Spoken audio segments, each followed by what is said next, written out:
নমস্কার বন্ধুরা, আমার চ্যানেলে আপনাদের সবাইকে ওয়েলকাম। আশা করছি আপনারা সবাই ভালো আছেন, সুস্থ আছেন।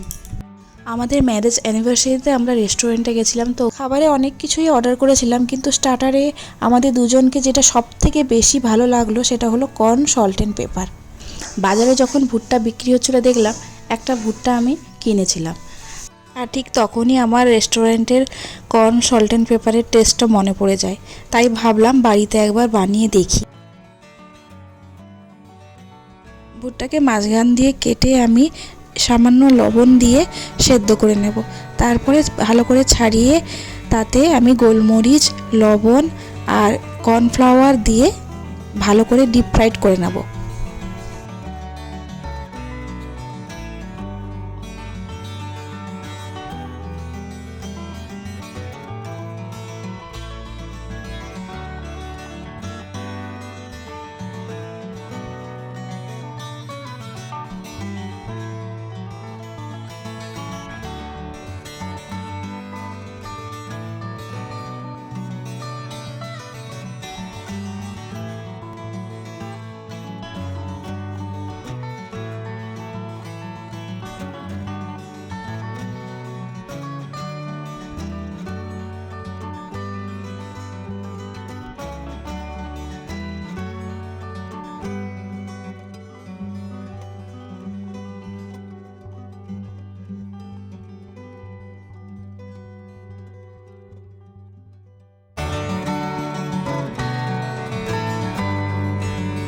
আর এই রেসিপিটা করার জন্য দুটো বড় সাইজের পেঁয়াজ, ক্যাপসিকাম, রসুন আর কাঁচা লঙ্কা লাগবে। এগুলোকে যত ফাইনলি চপ করবেন ততই ভালো লাগবে। এবার গরম তেলে আমি ভুট্টাগুলোকে দিয়ে একদম ডিপ ফ্রাইড করে ভেজে নেব।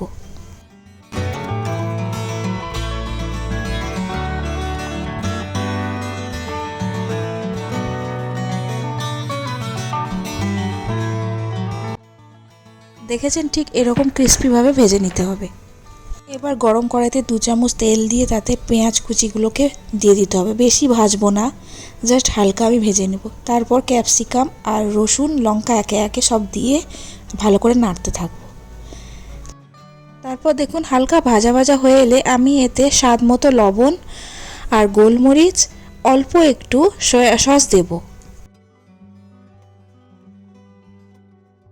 কিছুক্ষণ নাড়াচাড়া করে আমি ভেজে রাখা কর্ন এতে দিয়ে দেব।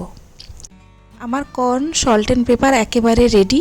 আপনি চাইলে এতে কিছুটা পরিমাণ লেবুর রসও অ্যাড করতে পারেন।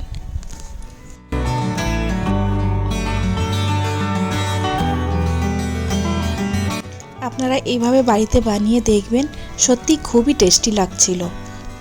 বন্ধুরা, আমার এই রেসিপিটি আপনাদের কেমন লাগলো অবশ্যই জানাবেন, আর অবশ্যই আমার চ্যানেলটিকে সাবস্ক্রাইব করে পাশে থাকবেন। আজ আসি, দেখা হচ্ছে পরের ব্লগে।